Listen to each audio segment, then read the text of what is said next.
Maximum total damage with spell casting. इस problem में हमें एक मैजिशियन दिया हुआ है जिसके पास वेरियस स्पेल्स है। हमें साथ में एक एरे पावर दिया हुआ है जिसका हर एक एलिमेंट क्या प्रेजेंट करता है, damage of A spell. Multiple spells can have the same damage value. इसका मतलब क्या है कि जो हमारा इंटीजर एरे दिया हुआ है उसमें डुप्लीकेट्स हो सकते हैं। If a magician decides to cast spell with the damage of power I, अगर हम ith पावर वाला स्पेल यूज करते हैं तो हम जो भी उसकी वैल्यू थी -2, -1, +1, +2, इन स्पेल्स को यूज नहीं कर सकते। जैसे मान लो हमने 6 पावर इस टाइप का कोई स्पेल यूज किया है, तो जिस भी स्पेल की पावर -2 यानी कि 4, -1 यानी कि 5, +1 यानी कि 7, 8 +2 8, अगर इनमें से कुछ भी होगी तो हम उस स्पेल को यूज नहीं कर सकते।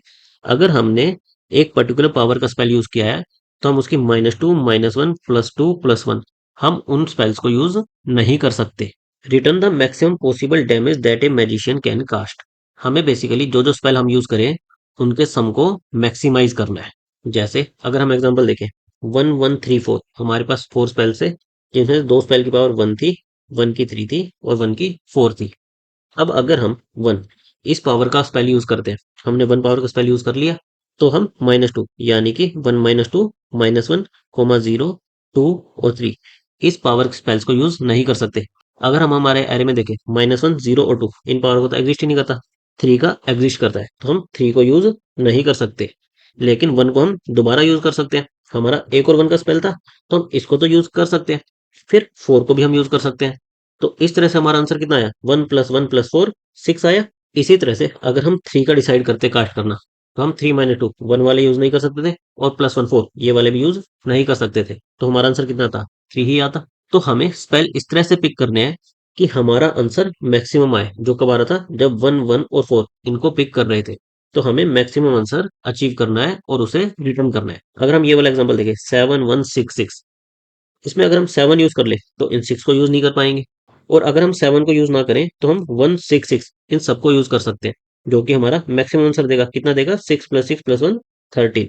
हमारे कॉन्स्टेंट्स क्या है, एरे का साइज 10⁻5 तक है, यानी कि हम n या फिर n log of n इस टाइप का कोई सॉल्यूशन देखना पड़ेगा। हर एक एलिमेंट की वैल्यू 10⁻9 तक है। अगर हम इसकी ब्रूट फोर्स अप्रोच की बात करें तो हम क्या कर सकते हैं, हम सारे पॉसिबिलिटी ट्राई करें कि हमारे आंसर में ये वाला स्पेल रहेगा या नहीं रहेगा, फिर ये वाला स्पेल रहेगा या नहीं रहेगा, ये वाला रहेगा या नहीं रहेगा, ये वाला रहेगा या नहीं रहेगा। हर एक एलिमेंट के लिए हम दोनों पॉसिबिलिटी ट्राई करें कि ये हमारे आंसर का पार्ट होगा या फिर नहीं होगा। बेसिकली हमारी पिक नोट पिक अप्रोच, जिसके लिए हम इजीली रिकर्सिव फंक्शन लिख सकते हैं। जब हम एक एलिमेंट को पिक करेंगे तो हमें क्या ध्यान रखना पड़ेगा कि हम जैसे 7 को पिक किया तो 5 6 और 8 9 हम इनको यूज नहीं कर सकते। तो अगर हम हमारे एरे को सॉर्ट कर दें तो हम इजीली फाइंड आउट कर पाएंगे -2 -1 +1 +2, क्योंकि ये हमारे एडजेसेंट लाई करेंगे, तो हम इन एलिमेंट्स को इजीली फाइंड आउट कर सकते हैं। तो सबसे पहले तो हम क्या करें, हमारे एरे को सॉर्ट कर दे, 1 6 6 7 सॉर्ट कर दिया। फिर हम इस एलिमेंट को पिक करें, जो स्टार्टिंग एलिमेंट है इसको पिक नोट पिक दोनों देके। नोट पिक के केस में तो क्या होगा, सिंपली हम नेक्स्ट इंडेक्स पर चले जाएंगे। पिक के केस में क्या होगा, हम इसके बाद 2 और 3 +1 +2 इन स्पेल्स को यूज नहीं कर सकते, यानी कि हम डायरेक्टली 6 इसी स्पेल को यूज करना पड़ेगा। फिर हम आए 6 पर, अगेन हम इस पर पिक नोट पिक दोनों देखेंगे। नोट पिक का केस तो काफी सिंपल हो गया, हम सिंपली नेक्स्ट एलिमेंट पर चले जाएं। पिक के केस में क्या होगा, हम 7 8 +1 +2 इन दोनों को यूज नहीं कर सकते, तो हमें 7 को स्किप करना पड़ेगा। बेसिकली इसके बाद जो भी ऐसा इंडेक्स आएगा जिसकी वैल्यू 6 + 2 इससे ज्यादा होगी, उसी इंडेक्स पर हम जा सकते हैं। तो पिक के केस में हम क्या करेंगे, अगर हमने इसको पिक कर लिया तो ऐसे सारे इंडेक्सेस +1 +2 वाले को स्किप करके उसके बाद वाले इंडेक्स पर चले जाएंगे। और नोट पिक के केस में क्या करेंगे, सिंपली नेक्स्ट इंडेक्स पर चले जाएंगे। साथ में आप एक चीज नोट करो, अगर हमने 6 को यूज किया है, इस स्पेल को कास्ट किया है, तो जितने भी इसके डुप्लीकेट्स होंगे, जैसे 6 6 6 मान लो मल्टीपल टाइम्स आ रहा है, तो हम उन सबको यूज कर ही सकते हैं, हमारा आंसर बेटर ही होगा। या तो हम इस 6 को पूरी तरह से स्किप करें, या फिर अगर इसका एक बार भी पिक कर रहे हैं तो इसके सारे डुप्लीकेट्स भी पिक कर लें, तभी हमारा आंसर मैक्सिमम आएगा।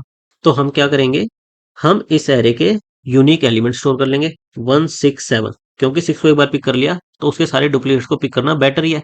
साथ में इसकी फ्रीक्वेंसी कि 6 हमारा 2 टाइम्स आ रहा है, 1 1 7 1, कि जब भी हम इसको पिक करें तो डायरेक्टली अपने आंसर को इसके मल्टीपल जितनी टाइम्स ये आ रहा है उतने टाइम्स अपडेट कर दें।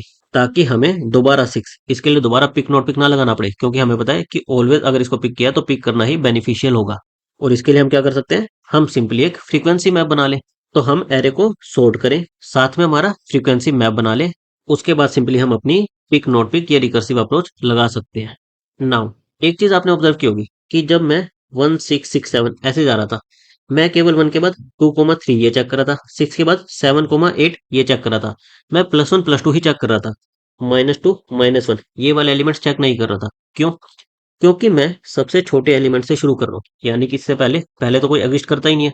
तो फर्स्ट एलिमेंट को तो मैं बाय डिफॉल्ट पिक भी कर सकता हूँ, स्किप भी कर सकता हूँ, बेस्ड ऑन मेरी +1 +2 इन वैल्यूज के बेस पर।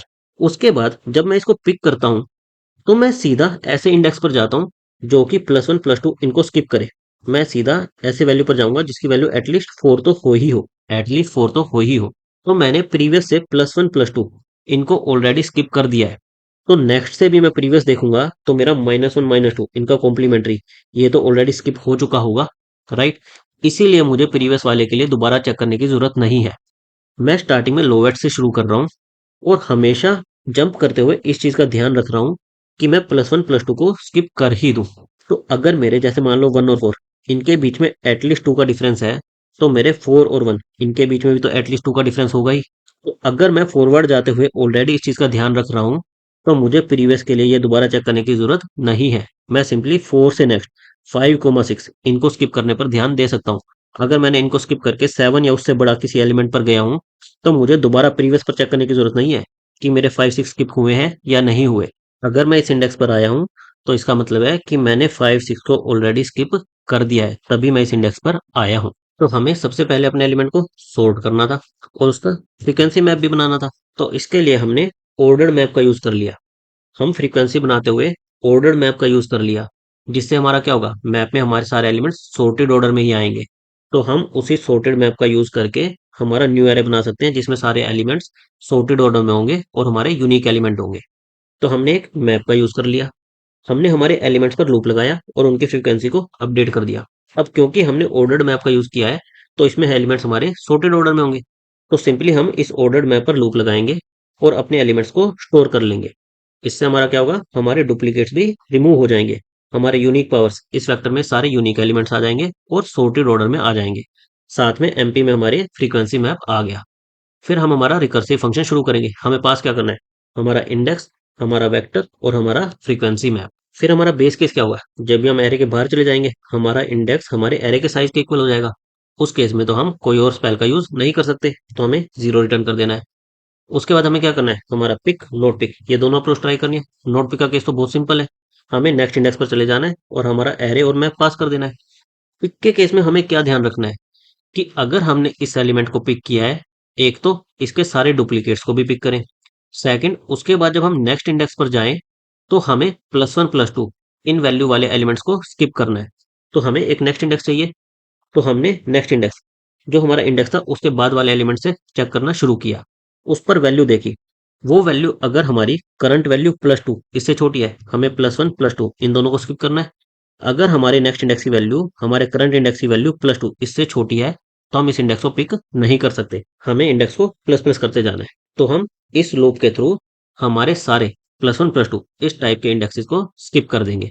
फिर उसके बाद हमें नेक्स्ट इंडेक्स मिल जाएगा जिस पर हम जा सकते हैं। तो हम नेक्स्ट इंडेक्स पर चले जाएंगे, हमारा एरे और मैप पास कर देंगे।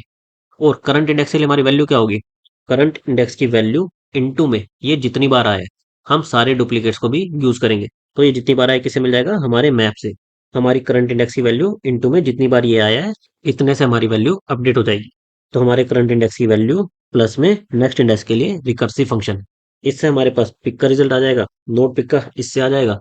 दोनों का मैक्सिमम ले लेंगे तो हमारा आंसर आ जाएगा। हम हर एक इंडेक्स के लिए पिक नोट पिक दो चॉइसेस ले रहे हैं और हमारे एन इंडेक्सेस होंगे, तो हमारी time complexity 2 raised to power n exponential में चली जाएगी।